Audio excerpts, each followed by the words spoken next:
But first on Fox, an arrest made in connection to the shooting death of a 3-year-old. 21-year-old Quatanio Stevens faces several charges stemming from a shooting into a home earlier this week that resulted in that toddler's death. CMPD says Asaya Figueroa was killed when 150 rounds were fired into the home. Asaya's 4-year-old sister was injured in that shooting. But tonight, CMPD says the search for more suspects is not over. Good evening, I'm Brian Blakely. And good evening, I'm Alicia Barnes. Authorities have been saying for days now that students tied to 3 high schools were likely behind that shooting.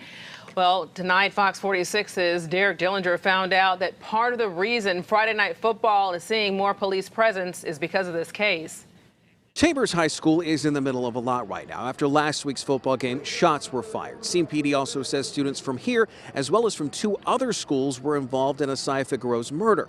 Add to that, there's also been threats here. And despite all this, Cougars football still happened with more police and security.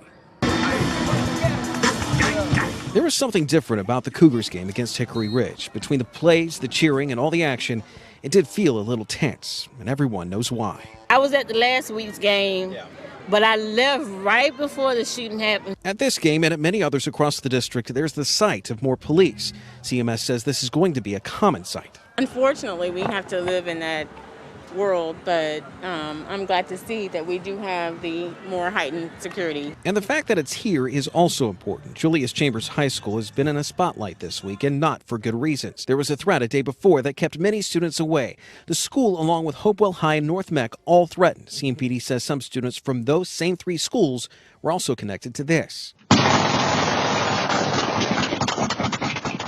Shots fired into a home in northwest Charlotte that killed Asaya Figueroa. There were also shots fired here after last Friday's game. CMS says they're implementing some new rules, though, more security and police presence at and after games, students and children staying in the bleachers unless they go to the restroom or to concessions, and elementary and middle school students being barred from entering unless their guardian is with them. All of these are moves no one really has a problem with. Simply put, after all that has happened this week, people just want to enjoy the game.